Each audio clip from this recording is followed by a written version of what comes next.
আসসালামু আলাইকুম রহমতুল্লাহি বারাকাতুহ ইন্নাল হামদুলিল্লাহ ওয়াসসালাতু ওয়াসসালামু আলা রাসূলিল্লাহ বাদ। সম্মানিত দর্শক শ্রোতা, কাছে দূরে, দেশে কিংবা প্রবাসে, যে যেখান থেকে আমাদের দেখছেন শুনছেন, সবাইকে জানাই আন্তরিক অভিনন্দন। আশা করছি আল্লাহ তাআলার মেহেরবানিতে ভালো আছেন। আমরা দোয়া করি রব্বুল আলামিন সবাইকে রহমতময়, বরকতময়, কল্যাণময় জীবন দান করুন। আপনারা জানেন, প্রতিদিন সকালে আলোকিত জীবন গড়ার তাগিদে কোরআন সুন্নাহর আলোকে এই টিভি চ্যানেলে ইসলামিক প্রোগ্রাম অনুষ্ঠিত হয়। প্রতিদিনই আমরা দেশের কোনো না কোনো ইসলামিক স্কলারকে আমন্ত্রণ জানাই। আজ আমাদের সঙ্গে যোগ দিয়েছেন তরুণ আলেমে দিন, লেখক, সাংবাদিক, শিক্ষক মুফতি আতাউর রহমান। আসসালামু আলাইকুম ওয়া রাহমাতুল্লাহ। ওয়ালাইকুম আসসালাম রহমতুল্লাহি ওয়া বারাকাতুহু। মুহতারাম, কেমন আছেন? আলহামদুলিল্লাহ, আমি ভালো আছি। আপনি ভালো আছেন? আলহামদুলিল্লাহ, জাযাকাল্লাহ। প্রিয় দর্শক শ্রোতা, আজকে আমাদের আলোচ্য বিষয় নবী রাসূলদের প্রধান 4 কাজ। নবী রাসূলরা এই পৃথিবীতে এসেছিলেন হেদায়েতের আলোকবর্তিকা হয়ে। তারা এসেছেন আল্লাহর বার্তা নিয়ে মানুষের কাছে। তারা এসেছেন মানুষকে সুপথ দেখাতে, জান্নাতের পথ দেখাতে, আল্লাহকে পাওয়ার সহজ সরল পথ দেখাতে। তারা এসেছেন গাইডলাইন হিসেবে। তারা এসেছেন উত্তম নমুনা এবং আমাদের সামনে মডেল হিসেবে। নবী রাসূলদেরকে যে সমস্ত কাজ দিয়ে পৃথিবীতে পাঠানো হয়েছিল, সেগুলোকে মৌলিক এবং গৌণ 2 ভাগে ভাগ করা যায়। মৌলিকভাবে তারা মূলত মানুষের হেদায়েতের জন্যই এসেছেন। মানুষের হেদায়েতের নিমিত্তে যে কাজগুলোকে প্রধানতম উপলক্ষ হিসাবে, উপাদান হিসাবে দেখা হয়, এমন 4টি কাজের কথা কোরআন হাদিসে বর্ণিত হয়েছে। আজকে আমাদের সীমাবদ্ধ সময়ে আমরা নবী রাসূলদের প্রধান 4 কাজ নিয়ে আলোচনা শুনবো আমাদের সম্মানিত অতিথির কাছ থেকে। আলহামদুলিল্লাহ, নাহমাদুহু ওয়া নুসাল্লি আলা রাসূলিহিল কারীম, আম্মা বা'দ। হযরত আদম আলাইহিস সালাম আল্লাহ তাআলা নিষেধ করেছিলেন এমন একটি বৃক্ষ অথবা বৃক্ষের ফল ভক্ষণ করার ফলে যখন পৃথিবীতে চলে আসলেন, যখন তাকে পৃথিবীতে পাঠিয়ে দেওয়া হলো, তখন তিনি নিজের কৃতকর্মের জন্য অনুতপ্ত হলেন এবং আল্লাহ তাআলার নিকটে তিনি দীর্ঘদিন কান্নাকাটি এবং তওবা করার পরে আল্লাহ তাআলা তাকে ক্ষমার ঘোষণা দিলেন এবং জান্নাত থেকে পৃথিবীতে এসেছেন।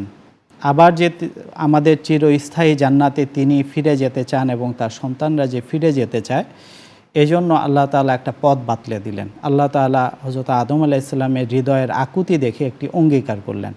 সেটা হলো ফা ইম্মা ইয়াতিয়ান্নাকুম মিন্নি হুদান ফামান তাবিআ হুদায়া ফালা খাউফুন আলাইহিম ওয়ালা ইয়াহজানুন।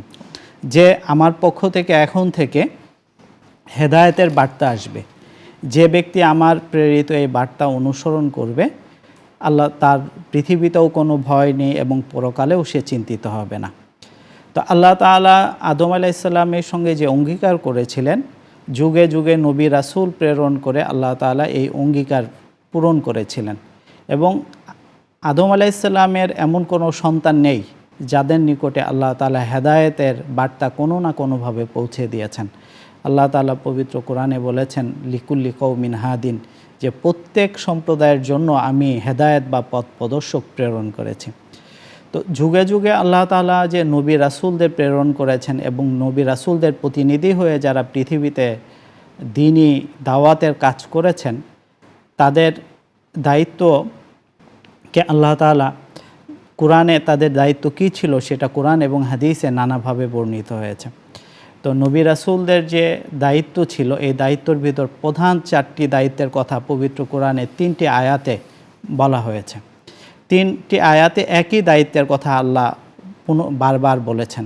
এর ভিতর আল্লাহ তাআলা সূরা জুমাতে বলেছেন, ওয়াল্লাযী বাআসা ফিল উম্মিয়িনা রাসূলাম মিনহুম ইয়াতলু আলাইহিম আয়াতিহি ওয়া ইউযাক্কিহিম ওয়া ইউআল্লিমুহুমুল কিতাবা ওয়াল হিকমা।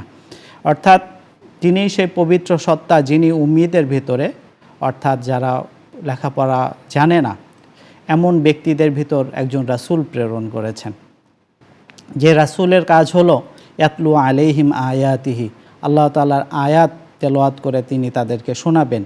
ওয়ায়ুজাক্কিহিম, এবং তাদেরকে তিনি পবিত্র করবেন, ওয়ায়ুআল্লিমুহুমুল কিতাব, এবং তাদেরকে কিতাব শিক্ষা দিবেন, ওয়াল হিকমা, এবং হিকমত শিক্ষা দিবেন। তো উলামা ইকরাম বলেন যে নবীর এবং একজন নবী একজন রাসূল দাওয়াতি কাজের অংশ হিসেবে পৃথিবীতে অনেক ধরনের কাজ করেছেন, কিন্তু এই কাজগুলোর ভিতরে এই 4টি কাজ প্রধানতম কাজ। শাহ ওলিউল্লাহ মুহাদ্দিস দেহলভী রহমতুল্লাহ আলাই তার হুজ্জাতুল্লাহিল বালিগাতে এই 4টি কাজের কেন প্রয়োজন সেটা ব্যাখ্যা করেছেন। তিনি বলেছেন এই 4টি কাজ হলো এমন 4টি কাজ যার মাধ্যমে মানুষের প্রবৃত্তি তার বিবেকের অনুগত হয় এবং মানুষের ভেতরে অবাধ্যতার পরিবর্তে আল্লাহর দাসত্ব বরণের আগ্রহ তৈরি হয়, এবং মানুষের ভেতরে মানুষের যে পার্থিব যে জীবন আছে, দুনিয়াতে যে জীবন আছে, সেই জীবনটা পরকালীন জীবনের অনুকূলে পরিচালনা করা সম্ভব হয়, এবং এই 3টি কাজ করার কারণে সামগ্রিক এবং সমাজের সব মানুষের কল্যাণ নিশ্চিত করা সম্ভব হয়। অর্থাৎ এই 4টি কাজের মাধ্যমে এই 4টি কাজ যখন সম্পন্ন হয় তখন মানুষের ভিতর মানুষ সত্যিকার মানুষ হয়ে ওঠে, আল্লাহর অনুগত হয় এবং সমাজে শান্তি এবং শৃঙ্খলা প্রতিষ্ঠিত হয়। তো আমরা এই 4টি কাজ কেন গুরুত্বপূর্ণ, আল্লাহ কেন নবীদের প্রধান 4টি মিশন হিসেবে এই 4টি কাজকে নির্ধারণ করলো সেটা আমরা একটু বোঝার চেষ্টা করব।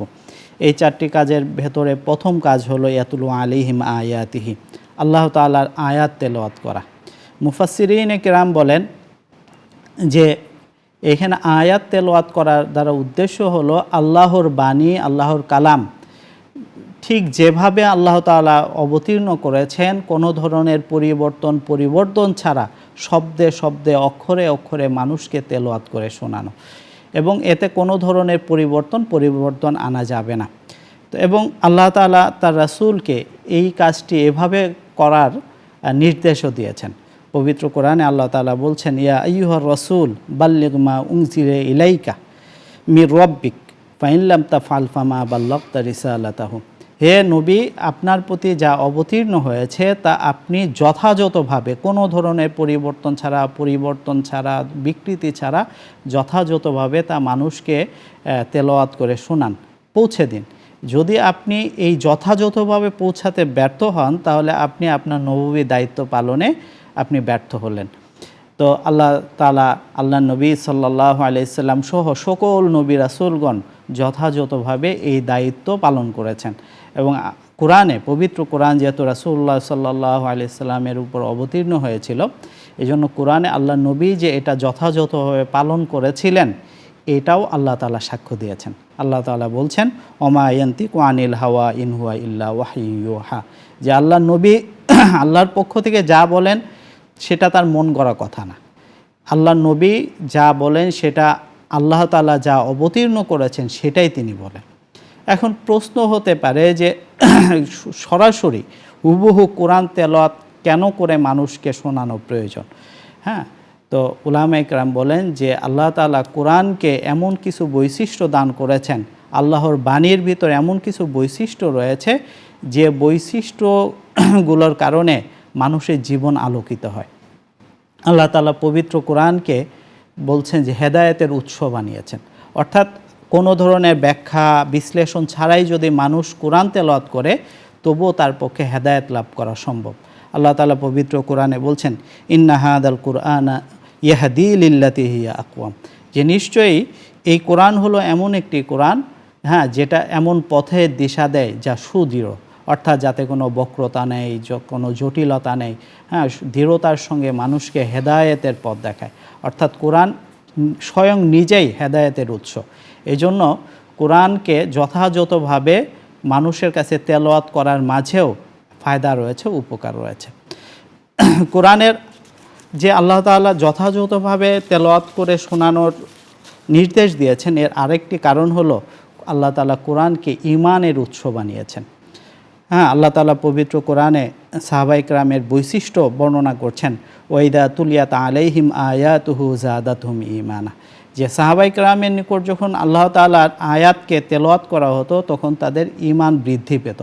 অর্থাৎ কোরআনের বৈশিষ্ট্য এমন, আল্লাহর আয়াতের বৈশিষ্ট্য যে এমন যে স্বয়ং এটার ভিতরেও নূর রয়েছে, যে নূর মানুষকে মানুষের ঈমান বৃদ্ধি করে, ঈমানকে দৃঢ় করে।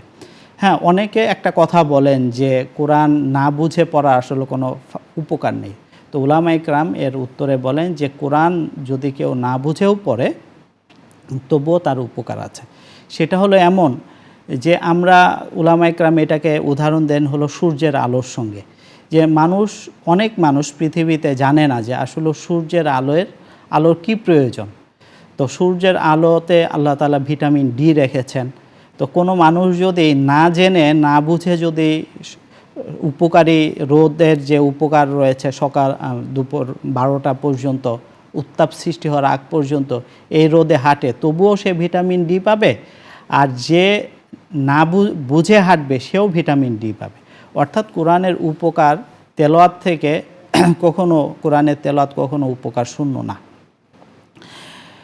এবং কোরআনকে আল্লাহ তাআলা তেলাওয়াত এজন্য করতে বলেছেন যে আল্লাহ তাআলা কোরআনকে যাবতীয় জ্ঞানের উৎস বানিয়েছেন। আল্লাহ তাআলা পবিত্র কোরআনে বলছেন মা ফাররাতনা ফিল কিতাবি মিন শাই, যে আমি এই কোরআনে কোনো কিছুকেই ছাড়িনি। অর্থাৎ সকল জ্ঞান, সকল বিদ্যার মৌলিক আলোচনা, মৌলিক উৎস আল্লাহ তাআলা কোরআনে রেখেছেন।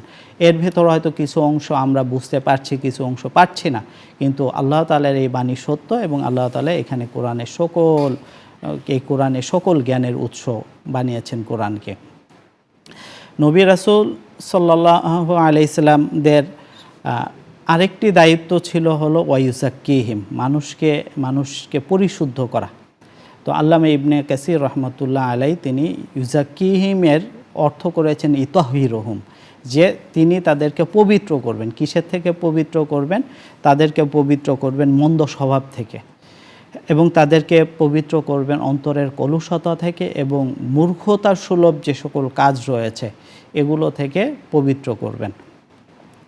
এর ফলে তিনি বলছেন মানুষকে, নবী রাসূলরা যে আত্মশুদ্ধির যে পথ মানুষকে দেখিয়েছেন, সেই পথের ফজিলত হলো যে মানুষ এই পথ অনুসরণ করলে অন্ধকার থেকে আলোর পথে সে অগ্রসর হয়।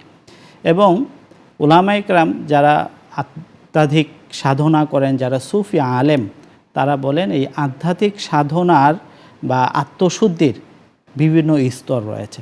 একদম প্রথম স্তর রয়েছে, সর্বোচ্চ স্তর রয়েছে। প্রথম স্তর থেকে সর্বোচ্চ স্তর পর্যন্ত পুরোটাই আমাদের নবী এবং পৃথিবীর সকল নবী মানুষকে শিখিয়ে গেছেন। এমন না যে কোনো অংশ আল্লাহ নবীরা শেখাননি।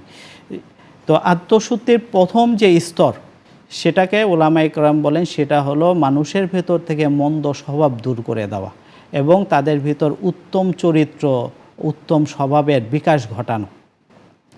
তো এই মন্দ স্বভাব দূর করার, এটাকে আল্লাহ রাসূল সাল্লাল্লাহু আলাইহি ওয়াসাল্লাম এই সম্পর্কে বলেছেন বুইসতু লিউতাম্মিমা মাকারিমাল আখলাক, অন্য বর্ণনা এসেছে সলিহাল আখলাক, যে আমি প্রেরিত হয়েছি মানুষের উত্তম চরিত্রে পূর্ণতা দানের জন্য। অর্থাৎ আত্মশুদ্ধি এটা নববী মিশনের অংশ ছিল এবং আল্লাহ রাসূল সাল্লাল্লাহু আলাইহি ওয়াসাল্লাম নিজে বলছেন যে এটাও আমাকে প্রেরণ করার একটা উদ্দেশ্য। এবং উলামায়ে কেরাম বলেন যে আত্মশুদ্ধির সর্বোচ্চ স্তর সেটা হলো ইহসান। নবীজি সাল্লাল্লাহু আলাইহি সাল্লাম আমাদেরকে ইহসানও শিখিয়েছেন। ইহসান কি? উলামায়ে কেরাম বলেন যে ইহসান হলো আল্লাহর নৈকট্য এবং ভালোবাসার এমন স্তর, যে স্তরে মানুষ পৌঁছালে মানুষ পৃথিবীতে আল্লাহর সান্নিধ্য অনুভব করতে থাকে। আমি শব্দটি আবার বলছি, সান্নিধ্য অনুভব করে। বলছে আল্লাহর নৈকট্যের সান্নিধ্য কি, বা ও নৈকট্য বা সান্নিধ্য কীভাবে অনুভব করে? আল্লাহ রাসূল শেখাচ্ছেন সহিহ বুখারীর হাদিস, আনতা আবুদাল্লাহ কাআন্নাকা তারাহ, যে তুমি এমনভাবে আল্লাহর ইবাদত করবে যেন তুমি আল্লাহকে দেখছো। অর্থাৎ আল্লাহকে তো দেখা সম্ভব না, কিন্তু তোমার অনুভবে আল্লাহ এমনভাবে বিরাজমান হবেন কেমন যেন তুমি দেখতেই পারছো। আর যদি তুমি সেটা না পারো, ফাইন লাম তাকুন তারাহু ফাইন্নাহু ইয়ারাক, যে যদি সেটা না পারো তাহলে অন্তত এটা তুমি বিশ্বাস রাখো যে আল্লাহ তোমাকে দেখছেন। তো আত্মশুদ্ধি কেন প্রয়োজন? নবীরা যে আত্মশুদ্ধির সর্বনিম্ন স্তর থেকে সর্বোচ্চ স্তর পর্যন্ত মানুষকে শিক্ষা দিলেন, এর কারণ কি? এর কারণ উলামায়ে কেরাম বলেন আল্লাহ হলেন পবিত্র সত্তা। তো আল্লাহর সান্নিধ্য নৈকট্য লাভ করতে গেলে মানুষের পবিত্রতা এটা অপরিহার্য।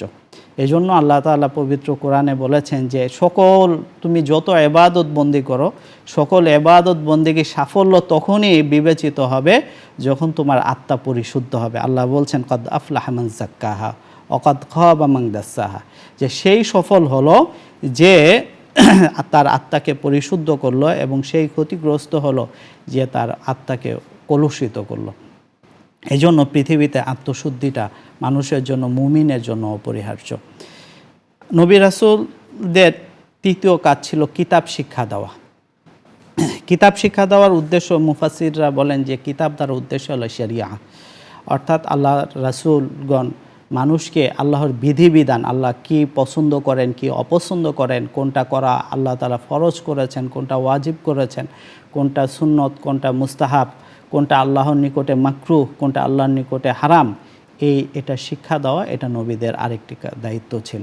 অর্থাৎ মানুষের সামগ্রিক জীবন কিভাবে পরিচালিত হবে সেটা শিক্ষা দেওয়া, এটা হলো কিতাব শিক্ষা দেওয়ার অর্থ।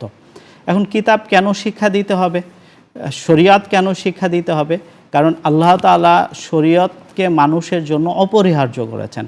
হ্যাঁ, আল্লাহ তাআলা বলছেন আল ইয়াউমা আকমালতু লাকুম দীনাকুম ওয়া আতমামতু আলাইকুম নিআমাতি ওয়া রাদিতু লাকুমুল ইসলাম দীনা, যে আমি মুহাম্মদ সাল্লাল্লাহু আলাইহি সাল্লামের মাধ্যমে আমার যে জীবন বিধান শরিয়ত সেটাকে আমি পূর্ণতা দান করেছি, এবং এই বিধান জীবন বিধানকেই আমি তোমাদের জন্য জীবন বিধান হিসেবে মনোনীত করেছি।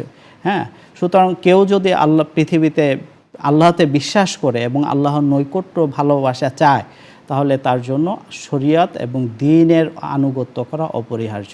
আর কেউ যদি আল্লাহর আনুগত্যের পথ পরিহার করে, তাহলে সে তার যে পৃথিবীতে যত ভালো কাজ আছে, হ্যাঁ, সে যাই করুক না কেন সেটা আল্লাহ তাআলার দরবারে গ্রহণযোগ্য হবে না।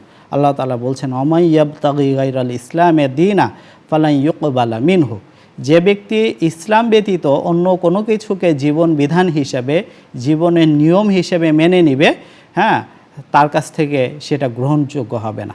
এবং শরিয়ত শিক্ষা এটা মানুষের জন্য অপরিহার্য। কতটুকু শিখবে? উলামায়ে কেরাম এক্ষেত্রে ছোট্ট কথা একটা মূলনীতি শিক্ষা দিয়েছেন, সেটা হলো শরিয়তের যে বিধান ফরজ তা শেখা মুসলমানের জন্য ফরজ, যেটা ওয়াজিব সেটা শেখা ওয়াজিব, যেটা সুন্নত সেটা জানা সুন্নত, একইভাবে যেটা করা নিষিদ্ধ হারাম সেটা জানাটাও মানুষের জন্য অপরিহার্য, যেটা মাকরুহ সেটা জানা মুস্তাহাব। হ্যাঁ, তো যে বিধানের গুরুত্ব শরিয়াতে যত বেশি, সেই বিধানটুকু জানা মানুষের জন্য ততটুকু গুরুত্বপূর্ণ। তো আল্লাহ তাআলা এই জীবন বিধান যখন মানুষ, আল্লাহ প্রণীত জীবন বিধান যখন মানুষ অনুসরণ করে, তখনই মানুষ সমাজে ইনসাফ প্রতিষ্ঠিত হয়। দেখেন, পৃথিবীতে মানুষ যখন মানুষের জন্য বিধান নির্ণয় করে শরিয়তের বিধান বাদ দিয়ে, তখন সেখানে বিভিন্ন ধরনের বৈষম্য এবং পক্ষপাতের বহিঃপ্রকাশ ঘটে। এই জন্য আমরা দেখি বিভিন্ন দেশে, পৃথিবীর যে দেশেই কোনো আইন পাশ হয়, এক শ্রেণীর মানুষ বলে যে এটা আমাদের প্রতি বৈষম্য করা হয়েছে, এটা ব্যবসায়ীদের সুবিধা দেওয়ার জন্য করা হয়েছে, অথবা এটা ব্যবসায়ীদের প্রতি অবিচার করা হয়েছে। অর্থাৎ মানুষ মানবীয় ত্রুটির কারণে তার বিধানটা আসলে পরিপূর্ণ না এবং চূড়ান্ত হতে পারে না। এবং মানুষের স্রষ্টা যেহেতু আল্লাহ, এবং আল্লাহ যেহেতু মানুষের পূর্বপর সব কিছু জানেন, এজন্য চিরন্তন এবং চিরস্থায়ী বিধান দানের ক্ষমতা রাখেন একমাত্র আল্লাহ তাআলা। এজন্য আল্লাহ নবীগণ মানুষকে আল্লাহর বিধান এবং শরিয়ত শিক্ষা দান করেছেন। নবীদের নববী মিশনের চতুর্থ কাজ ছিল হলো হিকমাহ শিক্ষা দেওয়া। হিকমার দুইটা অর্থ উলামায়ে কেরাম বলেছেন। হিকমা একটা হলো তাফাক্কুহ ফিদ্দিন, শরিয়তের উচ্চতর জ্ঞান অর্জন করা। যদি এই অর্থ গ্রহণ করা হয়, তাহলে আয়াতের অর্থ হবে এমন যে সর্বসাধারণকে নবী রাসূলগণ শরিয়তের সাধারণ বিধান শিক্ষা দিয়েছেন, এবং উম্মতের ভিতর যারা প্রজ্ঞার অধিকারী তাদেরকে তিনি শরিয়তের তাফাক্কুহ বা ফিকাহ শিক্ষা দিয়েছেন। এই জন্য আমরা সাহাবায়ে কেরামের ভিতর দেখি, হ্যাঁ, যে সাহাবায়ে কেরামের ভিতরে, হ্যাঁ, গভীর জ্ঞানের অধিকারী অনেকে ছিলেন। হ্যাঁ, তাফাক্কুহ ফিদ্দিন ওয়াল ইজতিহাদ। আর দ্বিতীয় অর্থ হলো যে পার্থিব জীবনের প্রয়োজনীয় বিষয়গুলো শিক্ষা দেওয়া। হ্যাঁ, তো এবং তার রহস্য তাৎপর্য তুলে হ্যাঁ, ধরা। যে এই দুনিয়ার জীবন সুষ্ঠুভাবে পরিচালনা করার জন্য যে সকল জ্ঞানের প্রয়োজন সেগুলো শিক্ষা অর্থাৎ দাও। এক কথা সেটা লাইফস্টাইল এবং লাইফস্টাইল শিক্ষা জীবনকে দাও। উন্নত করার জন্য যে যা জ্ঞান যা দরকার। প্রয়োজন সেটা শিক্ষা দেওয়া। এই জন্য আমরা দেখি যে নূহ আলাইহিস সালামের আগে যত নবী ছিলেন তাদের ব্যাপারে ঐতিহাসিকরা লিখেন যে তারা মানুষের জীবন পরিচালনার জন্য যা যা প্রয়োজন সেগুলো শিক্ষা দিয়েছেন। আর নূহ আলাইহিস সালাম প্রথম শরীয়ত লাভ করে শরীয়তের বিধিবিধান শিক্ষা দিয়েছেন। শুকরিয়া, আপনি আমাদের বলছিলেন নবী রাসূলদের প্রধান 4 কাজ নিয়ে। প্রিয় দর্শক শ্রোতা, সময়ের সীমাবদ্ধতা থাকায় আমাদের এখানেই শেষ করতে হচ্ছে। তবে যাওয়ার আগে রব্বুল আলমিনের দরগাহে আমরা মুনাজাত করব।